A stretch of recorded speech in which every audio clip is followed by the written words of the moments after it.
These are the 8 people closest to finding the One Piece. And here's what you need to do the thing it is I just said. Somewhere in the world there is a hidden island named Laugh Tale containing the titular One Piece treasure, an island which no one has managed to find since the former pirate king Goldie Roger. But we're in the endgame of One Piece now, and we know exactly how to find Laugh Tale. We just need someone to actually do it. Throughout the world there are scattered 30 indestructible mystery cubes named poneglyphs, and 4 of these cubes are special edition Red Road poneglyphs. Each of these 4 cubes essentially contains part of a map or directions to Laugh Tale. So you get all 4 of them, you know exactly where to go, and yeah, that simplifies things a bit. To reach Laugh Tale, you just need to find all of these 4 cubes, all of which we have seen in the series to date. Slight issue though, because the text on the poneglyphs are all written in an ancient language. So it's not good enough to simply find all of the mystery cubes. We also need someone who can translate or otherwise decipher their meaning. You'll see what I mean by that second part in a bit. So what we need is 4 mystery cubes and 1 way to read them. That's 5 things in total. And at the very highest levels, the race to become the next pirate king is all about knowledge. And we're in the final saga now. Someone is going to find the One Piece, and they're going to find it soon. And here they are, from least close to most closest.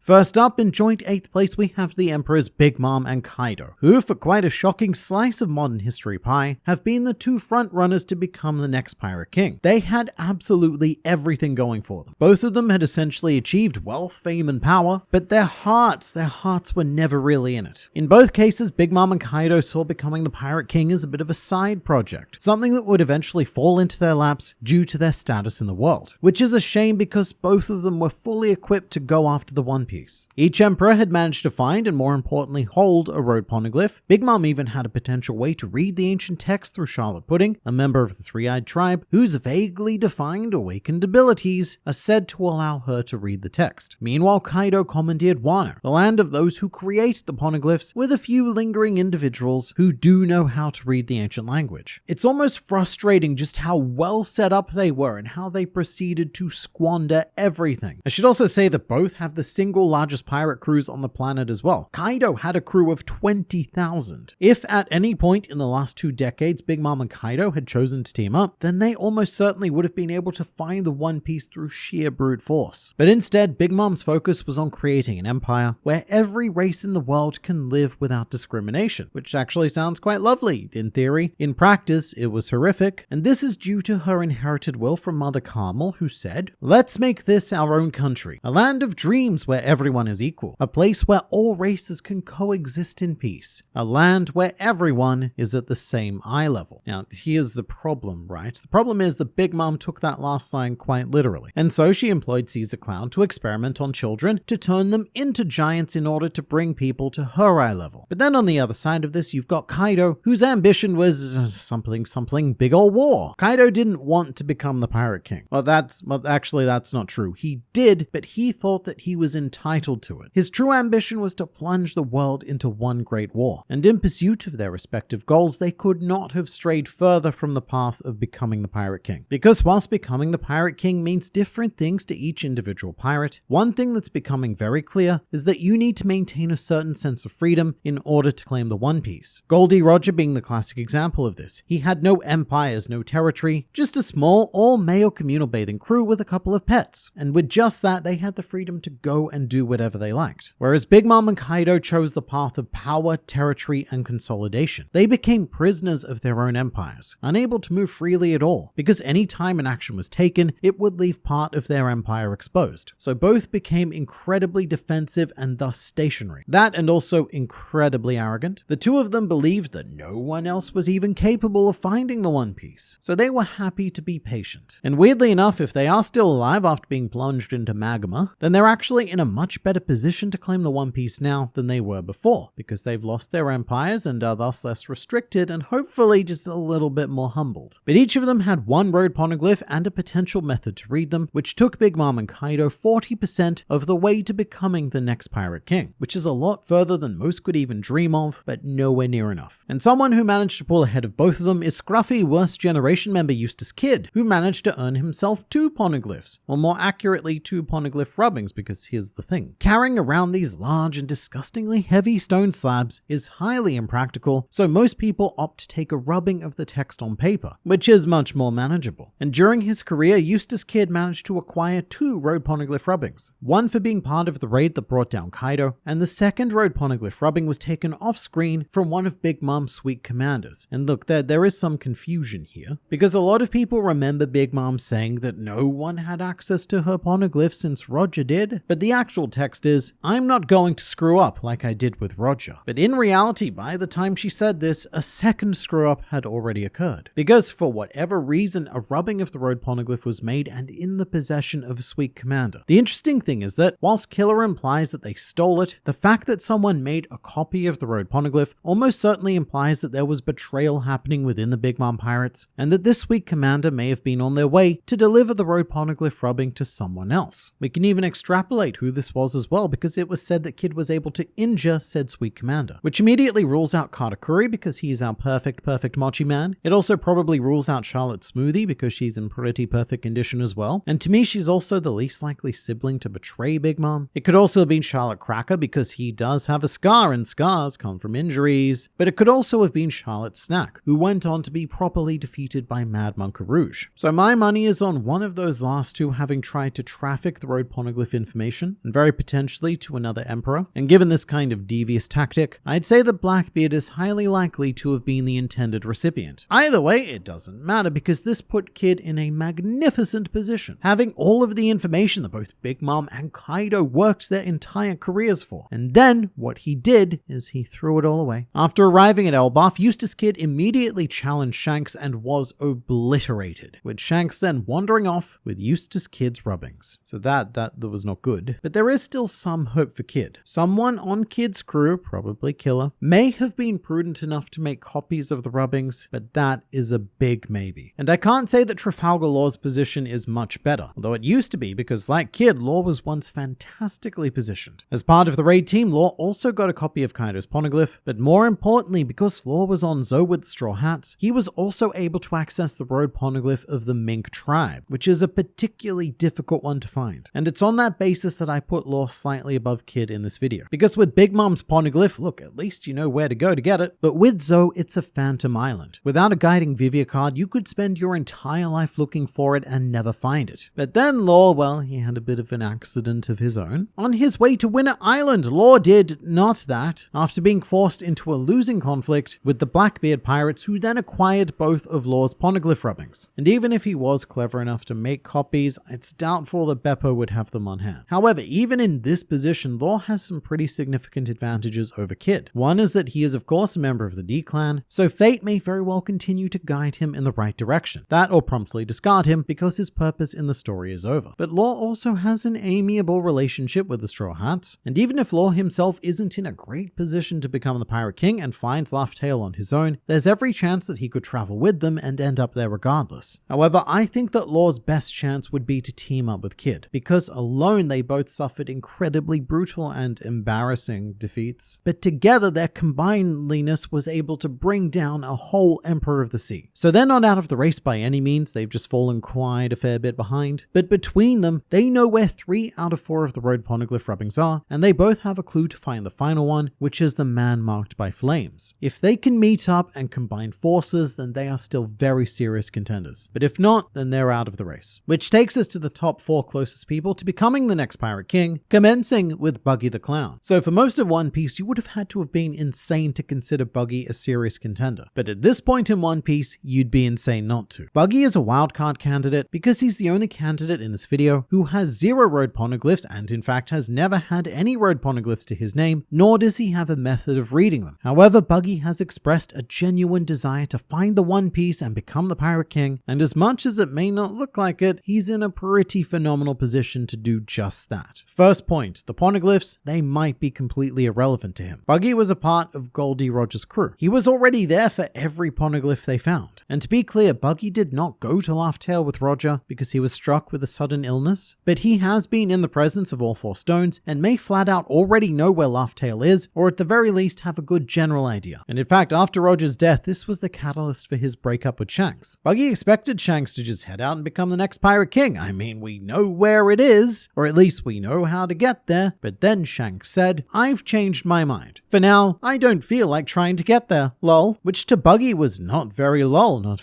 at all, and must have sounded absolutely insane. I mean, they both potentially know exactly where it is, and if not exactly where, then they definitely know exactly where to find all 4 clues to get there. And unlike Big Mom and Kaido, they also know what to do to decipher them as well. So even though on paper he has nothing, Buggy has the exact path to Laugh Tale. All he needs to do is take it. It should be noted that Buggy also probably has the most loyal crew of any emperor or pirate in general, because the Buggy worship is on a whole new level, and through a series of arguably poor decisions, Buggy has also ended up with both the most powerful warlord as well as the smartest warlord in his camp, with the 3 of them together being a profoundly dangerous trio. All they need to do is actively decide to take it, and they have just as much skin in the game as any other emperor. Honestly, perhaps even a slight advantage over 2 of them. But I actually think that Buggy has an incredibly strong chance of eventually becoming the Pirate King. He might not be the very next Pirate King, but it's the sort of thing that Oda would do to throw one last curveball into the series. And it's been potentially foreshadowed ever since Impel Down, where Buggy laid down his mental path to becoming an emperor and then the Pirate King. And at the time, becoming an emperor just seemed like a joke. In fact, even becoming a warlord was out of the question. But Buggy continues to surpass all expectations. And really, who better to claim Laugh Tale than a clown? Well, there is our primary series antagonist for one. Blackbeard is an emperor who has been able to achieve that balance between power and freedom. He gave himself a lot of freedom by purposely hunting down a very special series of devil fruits that allow him to maximize his offensive and defensive positions. Unlike Big Mom and Kaido, who chose their devil fruits for personal thematic purposes. Because Kaido likes animals and Big Mom likes food. Well, you know what Blackbeard likes? Actually being successful in his endeavors. And Blackbeard has quite the curious mix of information at the moment. He took Trafalgar Law's road poneglyph rubbings, however he may have a third as well, because at some point between Wano and Egghead Island, Kuzan and Van Alga were sent to Whole Cake Island, which obviously would have presented them with an opportunity to take a copy of Big Mom's road poneglyph as well. And they also managed to kidnap Charlotte Pudding along with it, so they do have a viable method of reading them. Blackbeard could, at this very moment, be one mystery cube away from setting sail to Laugh Tale, because in theory, he has 80% of everything he needs to get there. And as a fan of Darkest Before Dawn writing, it could be quite the dramatic kick in the nutsack for Blackbeard to become the Pirate King before Luffy, sort of like Scar becoming king before Simba. And Simba in this case is of course our main protagonist, Monkey D. Luffy, who at the moment is on a mostly equal playing field with Blackbeard, but with one slight advantage, which is the advantage of consent. Straw Hat crew member Nico Robin has the ability to read the ancient language, and unlike Charlotte Pudding, she doesn't need to be forced into it, nor does she need some magical awakened third eye power. No, because what Robin did is she unlocked the magical power of studying in her youth. Studying is important. And right now, Luffy's Mystery Cube haul consists of the road poneglyphs on Wano, Whole Cake Island, and Zo, all islands that he personally visited, which is something that literally no other person on this list can claim. Plus, Luffy also has the clue of finding the man marked by flames. Not that it means much to him, Luffy, but to the rest of the crew, it could be helpful, and it's very important because even that is more than most people ever learn. But the big reason why Luffy obviously ranks so highly here is because he is fated, both in world and from a meta-narrative perspective, to become the Pirate King. Luffy has all of the inherited will working in his favor, and he's definitely a frontrunner, but there is still one person who we can't forget, and that is Luffy's mentor, red-haired Shanks. As it stands, I believe that he is the prime candidate to find the One Piece. This is despite the fact that, as far as we know, Shanks actually has less poneglyphs than both Luffy and Blackbeard, because he took the rubbings of Eustass Kid, which is actually kind of bad because Kid only had Big Mom and Kaido's road poneglyphs. That means that Shanks would have to go and find Zo, which again, not an easy task, but also, it might not matter. Just like Buggy, Shanks was a member of Roger's crew, and he's already gone through the journey of finding all 4 road poneglyphs. So it's entirely possible that he already knows where Laugh Tale is and doesn't need this information at all. And the really truly scary thing about Shanks is just how casually he declared his candidacy to find the One Piece. Going through this story, just saying that you'll become the Pirate King is almost always a struggle. We've seen Luffy yell it over and over and over and over and over again, and we've also seen Buggy break down and cry about it, saying that you'll claim the One Piece is a big deal. But in this case, Shanks just poured himself a casual cup of sake and said, "Yo, Ben Beckman, I think it's time we make a move." let's claim the One Piece. Why not? Which is wild because it's almost like implying that he could have gone and done this at any point. He even said this to Buggy as a child. I, Shanks, don't feel like going after it right now. It's as if claiming the One Piece is an assignment that he's been procrastinating over for 2 decades. It's the sheer confidence that I don't think is entirely unearned. The One Piece isn't a mystery to Shanks. He knows where it is and what to do to get to Laugh Tale, and he's in by far the best position to do so as the final original Emperor of the Sea remaining. But narratively, do I think he'll get there first over Luffy, Blackbeard, and even Buggy? Well, that's a different discussion. But just looking at his status right now, exactly who's going to stop Shanks doing exactly as he pleases? I'm certain that Oda will do something to stop him, but right now, I can't help but feel that Shanks is the closest person to finding the One Piece.